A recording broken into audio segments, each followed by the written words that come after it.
record. But thank you so much for joining us today. My name is Paige Jennings. I'm the National Fellowships Coordinator, and I will be leading this session alongside our first and only PPIA fellow, Carly Marley. Carly, I don't know how to say your last name, so you're going to have to correct me on that when you introduce yourself. I'm going to go ahead and share my screen with you all so you can see the presentation. Please let me know if you are unable to see it. As I said, you guys can send questions, thoughts in the chat this entire time. All right, so I guess I'll start with introductions, and then we will have a program overview, benefits, and explain the different JSI host institutions. If you've been to the PPIA website before, you might be a little bit confused because there seem to be a couple of different programs that they have on there, but I'll explain what the JSI specifically is, which is what we're focusing on today, and then go into the institutions, talk about eligibility requirements, and then what strong applicants look like, what they're looking for. I'll go into the application requirements. We'll go over the essays. I'm sure a lot of you have questions about that. And then next steps in the process, and then we'll have some time for questions and answers at the end. So, as I said, my name is Paige Jennings. I work in the fellowships office on campus, and we help students identify and apply for a variety of awards. So if you're interested in PPIA or other things, please come and see us. I know some of you, many of you are probably also interested in the Truman. As you'll see through this presentation, there is a lot of overlap. So if you're applying for both and you're trying to figure out which one to prioritize or that kind of thing, please come and ask us. We are happy to help you with both and encourage you to consider both. And then I'll let Carly go ahead and introduce herself, letting us know how to say her last name. Oh my gosh. Hi everyone, I'm Carly Mahovich. It's basically like the I is an A, so Mahovich. But yeah, I'm USC's, I guess, first and only, but hopefully not for long, PPIA fellow. I'm a senior, originally from Greenville, South Carolina, and I'm majoring in international studies and women and gender studies with a minor in social work. And I completed the Junior Summer Institute this past summer at the University of Minnesota at their Humphrey School of Public Affairs. Not exactly at it though, it was virtual, but I still had the experience. Awesome. So I will be calling on Carly pretty much throughout this entire presentation to talk about her experience because she was the one that was able to give us the inside scoop. Even though it wasn't in person, I'm sure she gained a lot of valuable experiences from the virtual option. All right, so first thing is the program overview. It is a rigorous, as Carly also said, rigorous academic 7-week graduate level preparation program. And it's specifically for juniors who are committed to careers in public service. It's pretty broadly defined public service, but that's something that is kind of the main goal of this is to get students into graduate programs so that they can pursue a career in public service. They are focused on addressing the lack of diversity across the spectrum of professionals in public service, including government, NGOs, public policy institutions, and international organizations.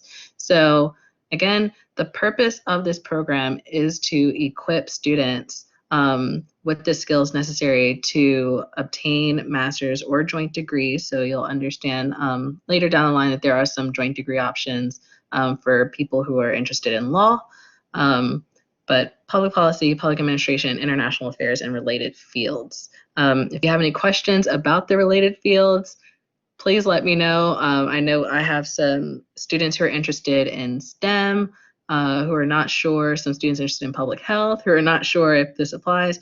Please reach out to me and we can talk about your interest. The JSI curriculum includes economics, statistics, international affairs, public policy. You'll have different training on leadership. All these different things are helped to design to get you stronger quantitative, analytic, and communication skills. Okay, the program benefits. So you'll get full tuition to a PPIA Junior Summer Institute. So the JSI is the 7-week program. You'll also see on the PPIA website that they have public service weekends. And I'm sure there'll be people within your cohort who have done the public service weekends. Those are other opportunities that you can also pursue. They're shorter term programs, but this one, the JSI, is specifically for juniors taking those master's level courses. You will be eligible potentially to receive assistance with travel expenses. Some of the funding differs between JSIs, so that's something you should look into and consider as you're applying. A stipend for incidentals that are not covered during your JSI. Again, differs from program to program, so look on the website because each program will tell you exactly what they're offering. Housing with most meals covered, your books and related course materials, and then finally, the reason why a lot of people are applying for this is funding towards graduate school. So there is a minimum, and I will say absolute minimum, of $5,000 scholarship at a PPIA graduate school if admitted for a master's degree. So they have a very nice list of universities. They're the top universities in the US. I think there's about 50 in the graduate school consortium. And all of this is on their website. It's also in our Blackboard organization. If you haven't been added to that, you'll be added after this workshop if you're attending the live version. And yes, so PPI fellows often receive financial offers well above and beyond this minimum from their graduate programs. And there are some JSIs that say, if you were a fellow at our JSI, then we will give you a full ride. So I know Carnegie Mellon is one of those, and some of them will say we'll give you at least a half amount of tuition, those types of things. So Carly, anything to add on these benefits? Any hidden things or anything you want to emphasize here? I mean, beyond, the basic benefits of, some money, and like scholarship opportunities, you also are just connected to like an insanely huge network of PPIA alum. And there's like a Facebook group chat that I'm in now, not a group chat, I guess like a page. Um, and like every single day someone is like, hey, I just found this opportunity, is anyone interested? Like there is such an expansive network of opportunities that you gain access to once you're part of the program. So I think that is honestly like one of the biggest benefits. Awesome. All right, so the JSI Host Institutions, there are 5 different institutions that you are going to be ranking as part of your application process. I think this might be one of the questions that I got the most, or the things that applicants mulled over the most while they were applying was like, is there a strategy to ranking them? Yes and no. You definitely want to read the description of each of the JSIs and think of the strengths of those programs and what they offer you. If your main interest is like data analytics, then you should definitely have Carnegie Mellon ranked as your first school. If your interest is law and you think you want to do the Law Fellows program, then you have to do the one at UC Berkeley. There's obviously some programs that are more popular than others. Everybody wants to go to Princeton. Everybody wants to go to UC Berkeley. So those are often the first ranked amongst applicants. But really look into the programs at the different places, because maybe at some of the schools they'll say you need to have a really strong econ background already. Whereas some students are like, well, the reason I'm applying is because I don't have it and I need that exposure. So it might be good to apply for the Minnesota program so that you can get your toes wet with that. If you have an interest in more like social justice issues, then Minnesota might be a better fit. So think about that, and also think about where you might want to go to graduate school amongst these 5 schools. Of course, they're all great, but if you really like the program at Michigan, then maybe you should apply for the Michigan one, because they'll see, oh, they were a JSI at our school. Then you might have a better chance of getting a full ride to their graduate program. And I'm going to let Carly go ahead and talk about where she went, kind of the specialty of where she went and why she chose that one. I think she's one of the people who asked me, like, do I just rank this any kind of way or what do I do? So kind of talk through that if you can. Yeah, definitely. So I did the JSI at the University of Minnesota, which is definitely out of these five a lot more social policy based. So like Paige said, they have a huge emphasis on social justice. If you are to do the Minnesota program, they have one course dedicated just to race and policy, and it's taught by Dr. Samuel Myers, who is like literally nationally, probably internationally, at the forefront of like race policy and race research. So if you're into like social justice, any of that kind of area, then Minnesota is definitely the place for that. As far as ranking them, yeah, I I think I was in your office page like a couple days before it was due, and I was like, I just pick, I guess. And you told me to really look at the specifics of each program, and be strategic in that way because, of course, everyone wants to go to Princeton.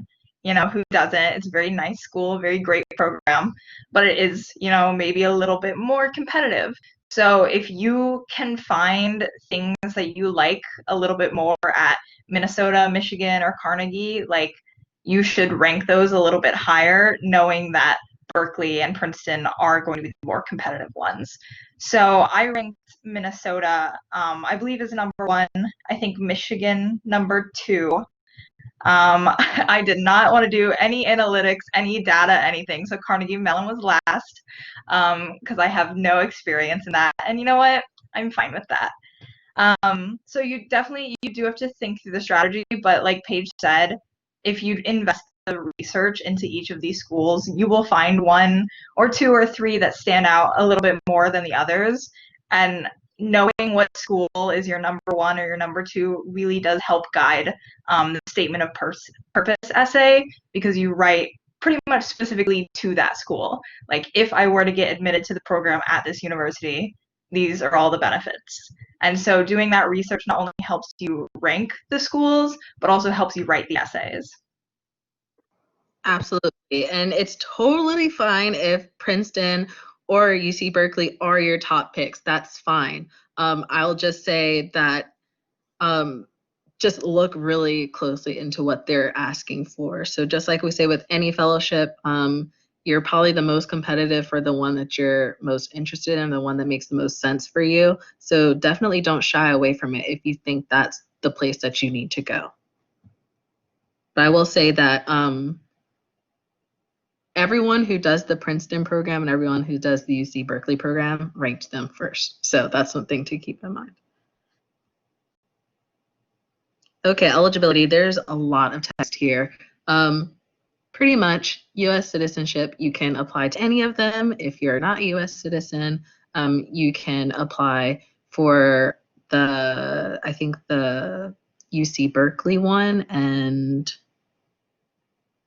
oh, they changed it. Okay, so UC Berkeley's not on it. So Carnegie Mellon and Princeton are the ones that you have to, or the ones where you can apply even if you don't have U.S. citizenship. So applicants must have an expected graduation date between December 2020 and August 2021. So pretty much after your summer, you need to have at least one semester remaining in your undergraduate career. You must be committed to pursuing a master's degree in public policy and or international affairs at one of the PPIA consortium graduate schools. Again, I know some of you guys are interested in like the MPH, MPP, or the MBA, MPP, those kinds of things. I've reached out to them waiting to hear back about how they view those programs, because some of them are housed in these schools, part of the consortium. So I'll get back to you on that. You must be committed to and demonstrate an interest in pursuing a professional career associated with public service, like I said. And then you also need to be interested in contributing to the diversity of perspectives present in the PPIA Junior Summer Institute program. They do have a focus on underrepresented backgrounds, serve communities, so that needs to be something reflected in your application as well. And And then economic need is given consideration during the review of applications. A lot of students now ask me like, well, what does that mean? Like, do I have to come from an underrepresented community? Do I have to have like high financial need? What does that mean? Everything is taken into consideration. You'll see on their website as well that they address that. While you don't personally have to come from one of these backgrounds, you need to have a demonstrated interest in serving these communities. Okay, so who should apply? Again, it's all the same things, but pretty much you need to be able to prove that you are interested in these things. It can't seem random that you've just started. Of course, everyone would love to go to these great for an intensive summer program and learn from some of the greatest people in the field. Like that all sounds great, but you need to have a real dedication to the things that you're talking about in your application. So you need to look through the different schools carefully, make sure that you're meeting the requirements. So if they're a part of the program that you're like, I'm not really interested in that, like, then maybe it's not the best fit for you, right? It should be something that's getting you pretty excited. Of course, you need to be able to handle the level of rigor that is associated with this program. I have not met a single PPI fellow who hasn't said it was one of the hardest things they've ever done.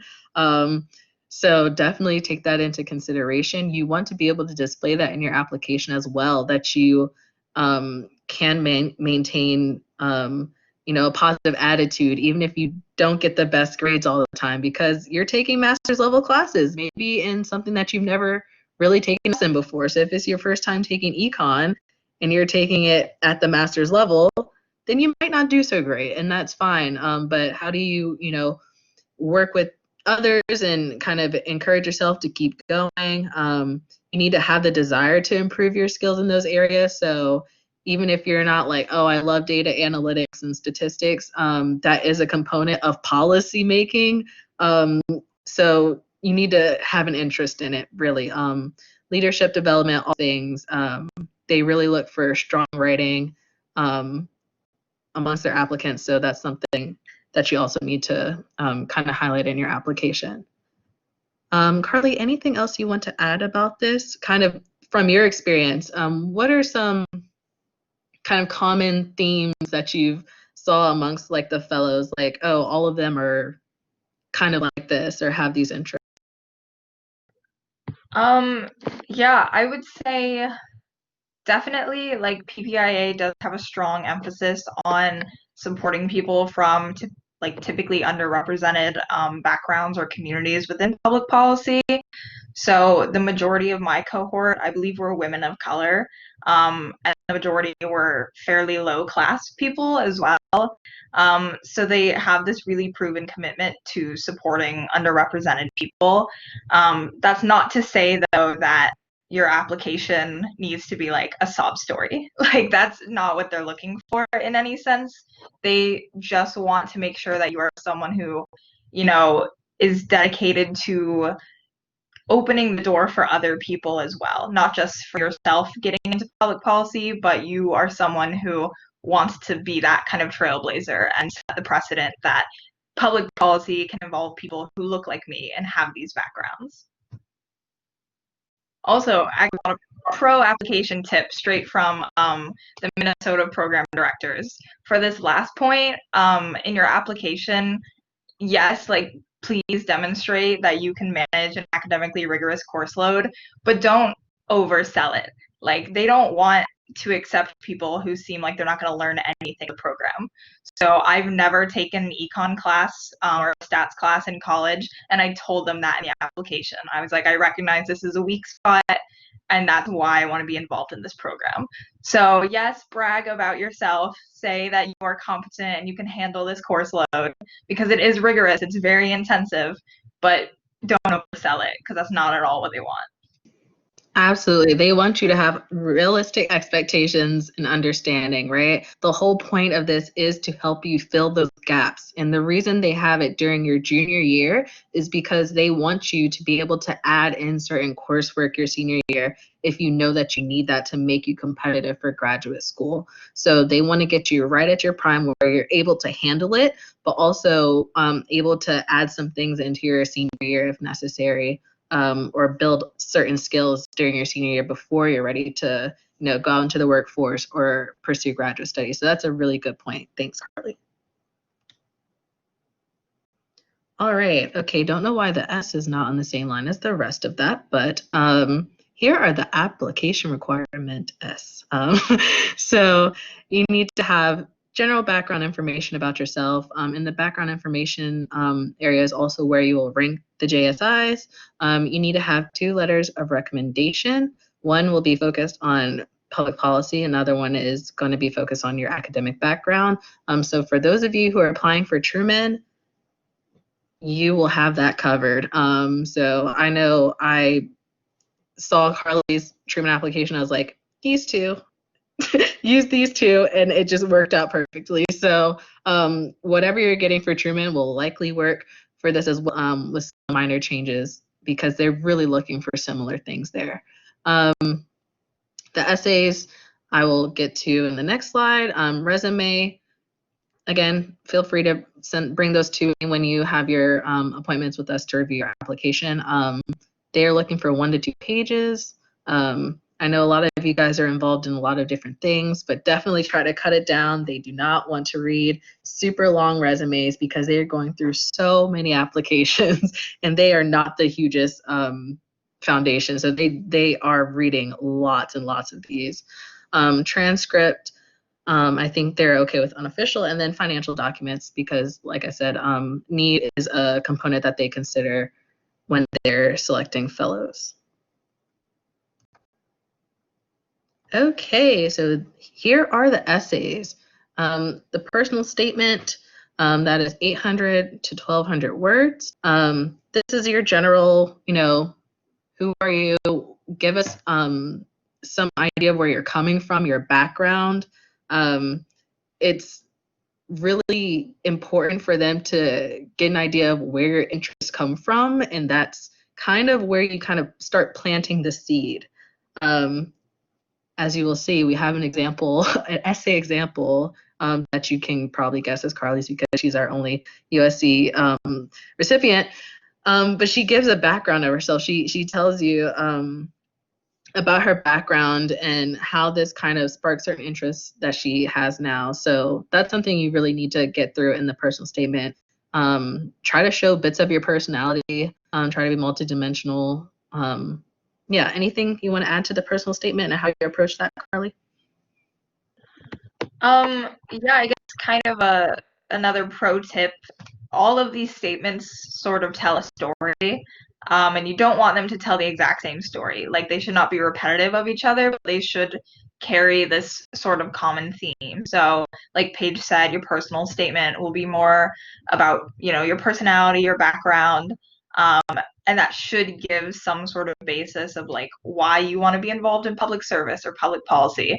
And then your statement of purpose, like I'm sure Paige is about to, is more about professional goals, what you want to achieve from the program, where you want the program to take you. But so they're 2 separate statements, and you should consider them as such, but you should kind of have this thread going through that's like, okay, all of this makes some cohesive sense, and you're painting a picture for whatever random person is reading your application. Absolutely. And so that first one is also where you're laying the groundwork for your interest in public service. So it can be tied to like your upbringing, like maybe you're a first gen college student and maybe a lot of people in your neighborhood growing up didn't go to college because of lack of funding, or maybe because of like the high school that you went to maybe wasn't the greatest, and so you're really interested in education policy. So you kind of lay groundwork there and say like why you want to give back, right? Connect it to your past. The next essay, the statement of purpose, is again, like you're kind of pitching what you want to do, right? So you've already kind of talked about your background and you're going to talk about like the JSI. So what you plan to get out of this program. And so like Carly said, she highlighted the fact that, you know, she hadn't gotten exposure to certain things that she knew she needed to in order to be competitive for graduate school. So talk about what you want to gain out of this program and how that will help you towards your future goals. If you're applying for one of the special programs, you'll have a separate essay. I know students are kind of confused when they have the extra essay. So you'll see there's a law fellows and data fellows extra essay. I think for that, in that case, you're going to use a second essay to talk generally about what you would get out of the JSI program. So it's not necessarily just the program or the coursework. It's also, you know, being in a cohort, a supportive group that has common interests as you know, getting exposure to groups that are from you. Maybe you don't have that at USC, so you can definitely highlight that in the second essay. Anything you want to add about that second one? Yeah, so I would say the statement of purpose is a lot more difficult than a personal statement, because you do, like I mentioned earlier, you want to write to the schools that you're ranking number 1 and 2, and you want to be specific. This isn't a place for you. Sorry, I'm doing so many like grad school admission sessions right now because I'm in the process of applying, and I went to a writing one. And so you don't want to throat clear, is what they called it. Like every sentence needs to have a purpose and it needs to be specific. So don't just say things like, I'm interested in a career in public service because I really want to help people. Like, that's good. It's good you want to help people, but like, name what you're interested in. And so I talked about how I'm specifically interested in like poverty and then gender violence and how it like intersects. So you want to show that, you know, you've done some research, you have some sort of basis for where your policy knowledge is coming from. So, you know, you don't have to have everything mapped out. You don't have to be like, this is the career I want once I graduate, and this is what I want to do in 5 years or 10 years. But you do want to have this sort of vision in mind of like, eventually I would like to work on something like this. So be specific, but don't feel pressured to be like, have your whole life planned out. Yeah, absolutely. And this is just your opportunity to show them that you understand what the PPIA program is about. Like I understand that people who go to this program gain this, you know, it's designed for people like this. So, I mean, Carly was essentially saying this program was designed for people like me. I want to get into, you know, the top grad programs. I want to pursue this thing. This is what I'm passionate about. And I know I have to go to graduate school and get this type of degree, but I, you know, have some areas that I realize I need some kind of experience in. And so that's really your opportunity to, you know, put the pieces together for them. The next one is a diversity statement / public service history. And this is where you know, bring out that demonstrated commitment to serving these underserved populations that they are dedicated to serving, right? So talk about the different things that you were involved in, whether it's on campus or off campus. It's not very long. 500 words goes by really fast. And so instead of just picking up a bunch of different things that you've done, so like, oh, I helped this community there and that community there, try to hone it in a little bit and think about the experiences that you have that are a little bit more, they're a little bit deeper, where you were more involved and not just, you know, I went to this event once or twice. Like they really want to see that you had a stake in it, some real involvement in the things that you participated in. And Carly, do you want to tell them what you wrote about there? I mean, if I can remember. I think I talked about being part of the CC program. If anybody knows what that is, that's when you would see like the little tour groups of elementary schoolers being walked around campus. That's what I would do. And they're students from Title I elementary school, so statistically, like much like a lot less likely to go to college. And so it was kind of an opportunity to get them engaged on the university level. And so I think I talked about that. Maybe like I'm part of the voter registration coalition. I might have mentioned that. I would say for this statement, like, yes, please discuss, all of the ways that you've helped people, but avoid being like, for lack of a better term, like white savior-ish. Like, don't gloat and be like, I am such a good person, like you should celebrate me. Like, be humble and write it in a humble way, and be genuine because it shows through in the application. Very good advice. All right, so for the next two, so the first three are mandatory for all applicants. The next two are not. So the Law Fellows one, that's at UC Berkeley. The Data Fellows one is at Carnegie Mellon. So if you're interested in those, you have to add another essay that talks specifically about why you want to be considered for one of those positions. I will say, if you apply for the UC Berkeley like Law Fellows and then you're not selected, you could still be considered for the general like JSI at UC Berkeley.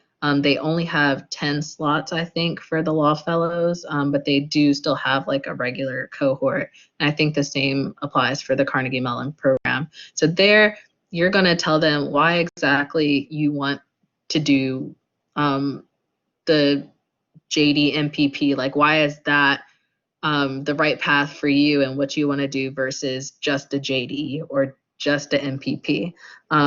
And that's kind of tricky. I've had a couple of conversations with students and they're not quite sure. So do your research on those things. For the Carnegie Mellon one, of course, the general JSI will focus on like stats and quantitative analysis and that kind of thing because that's their strength. But the Data Fellows is a little bit more specific, right? So again, look into their programs at the school and look into the JSI descriptions very carefully. The last one, it's optional. This one is really only to explain something like a really poor semester. So let's say one of your parents got really ill and you needed to take care of them or you needed to take time off from school or something like that. That's your opportunity to explain that. And so this isn't a space for you to just add more stuff to talk about yourself at all. You can totally leave it blank. But this is really just if you need to explain something that's quite glaring in your application or maybe reflect poorly on your application, then you have the opportunity to speak about that.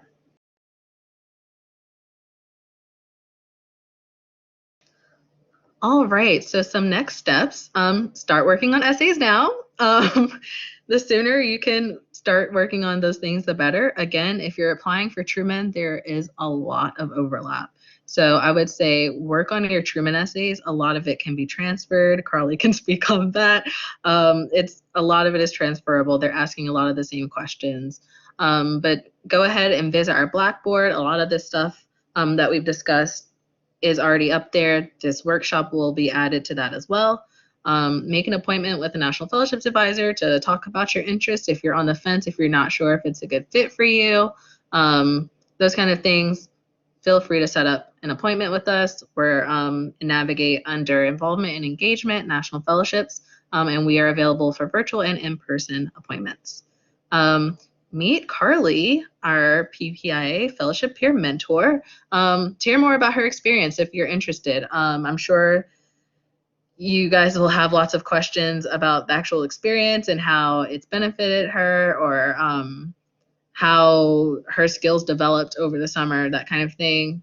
I would not know that. So she's the person to ask about those things, and I'm here to help you with your application.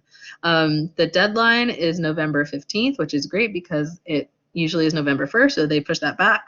And then notifications go out sometime in February, and then programs begin in June or July. So the start date is determined by the JSI host. I don't think all of them have updated their dates yet, so keep checking back for that information. All right, so I'm going to leave the floor open for questions. Anything you guys would like to ask? Feel free. You can unmute yourself or you can just send a question in the chat. It can be for me or it could be for Carly.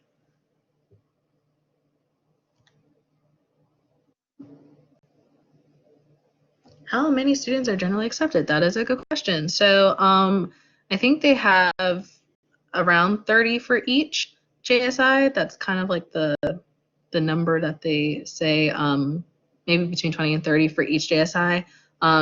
And I think they get like 500 to 600 applicants each year.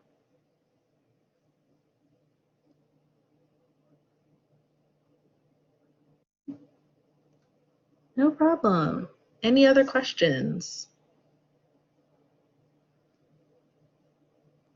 Yes, no, maybe. I have a question. Yes. This fellowship's only for juniors, right? Yes. Okay. Paige, I have a question. Yes. So what are like Princeton and Michigan's like specialties? How Minnesota is more like social policy, and Carnegie's like data. Do Princeton and Michigan have anything specific? Yes, they do. Let's go to the website. Princeton, they're looking for the heavy hitters in econ. That much I do know. Let me go to the website as well. I think Princeton, yeah, so Princeton is saying like econ. They're very clear in their description that they're looking for people who have a strong background in econ. So at Michigan, you'll take classes in statistics, microeconomics, policy, writing. So they're a little bit more general, it seems. I don't know that they have a thing. Do you know anything about that, Carly, that is a little bit more specific to Michigan's JSI? I don't know off the top of my head, but I know that I believe most schools, even outside of their more like general focus of like econ or data or like social justice, they'll have like a module over the summer. And so I think one of the schools did maybe an environmental module, one I heard did like a transportation one.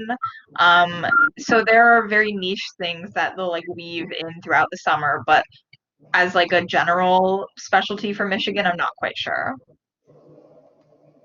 That is a good question. Okay, thank y'all. Sounds good.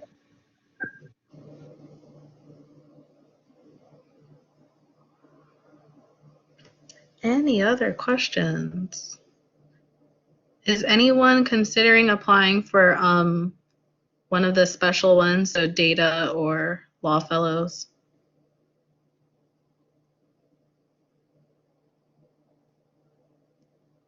Alrighty, so you guys should have a pretty streamlined application process. A lot of transferable stuff for the application if you're applying for Truman as well. Well, thank you all for your time. Again, feel free to reach out through email. You can email nfsp@se.edu to set up a time to chat with Carly. And again, this will all be uploaded to Blackboard, and I think all of you are already in there or will be soon. Thank you, guys. I'm going to stop recording now, but I'll hang